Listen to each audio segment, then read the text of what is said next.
Welcome to the show, everybody. I'm Simon Carver here with Lachlan Reed and our guest, Lara Rowan Croft. And Lachlan, I want you to picture a number to start us off today. $1 trillion.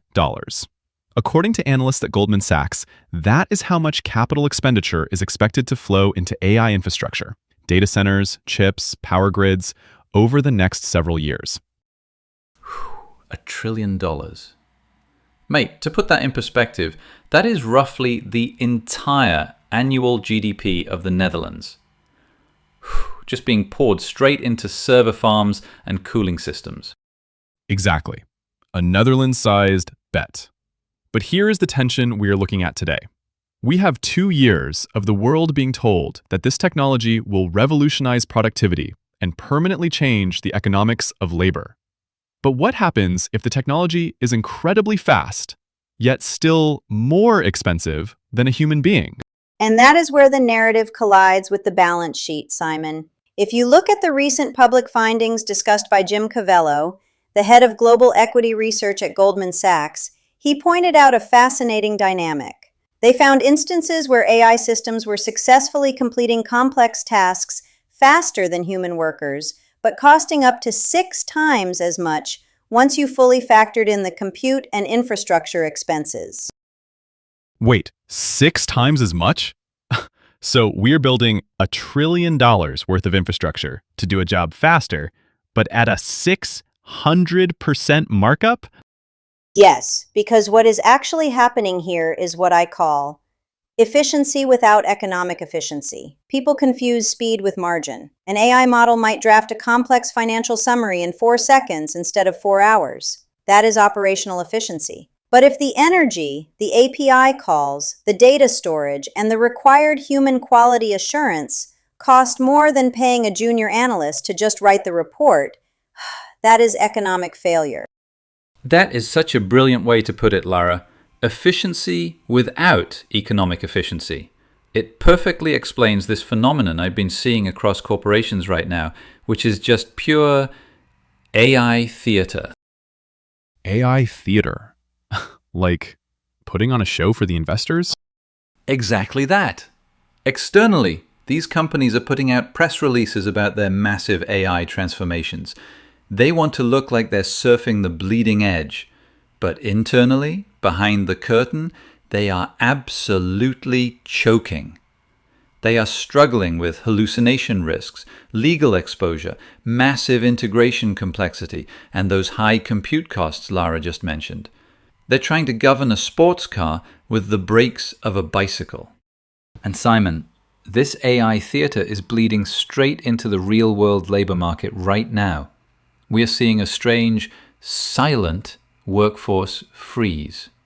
You've got companies leaving entry-level jobs posted online. Executives are talking up growth on earnings calls, but behind the scenes, there is a massive hesitation to actually hire. Delayed backfills, frozen apprenticeship programs, reduced training pipelines. A hesitation to hire.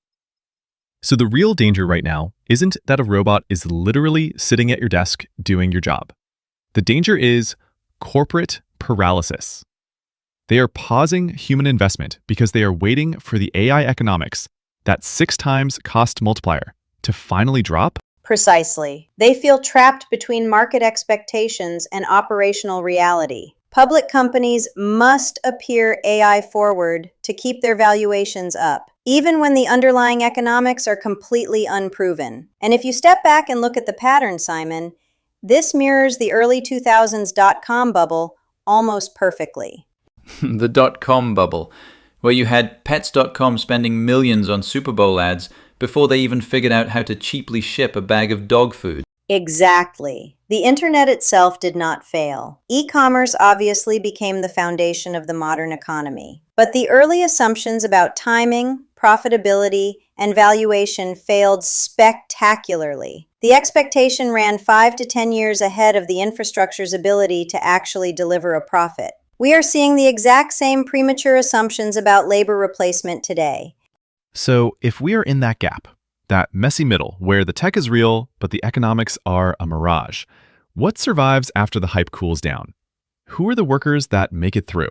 The future workforce winners will not be anti-AI workers. The people who survive this transition will be AI-literate professionals who understand what I call the human control layer. That means workflow engineering, governance, data quality validation, risk management. The technology alone cannot eliminate the need for accountability and judgment. The future may belong to people who can stand between artificial intelligence and real-world consequences. The human control layer. I love that. Because at the end of the day, when an AI hallucinates a fake legal precedent or miscalculates a risk model, the algorithm doesn't go to jail. The algorithm doesn't get fired. A human being has to sign their name to the outcome. Trust and accountability are still human traits. Every major technological revolution eventually reaches this exact same question. What actually creates sustainable value? And the answer is rarely just raw speed. The bubble may correct. Some companies may disappear, and some valuations may collapse. But human judgment does not disappear. In fact, during periods of extreme technological instability, trusted human capability often becomes even more valuable. This is the human workforce. If you believe the future is not humans versus AI, but humans learning how to responsibly lead AI, subscribe and join us for the next conversation. Thank you, Lara. Thank you, Lachlan. Catch you next time.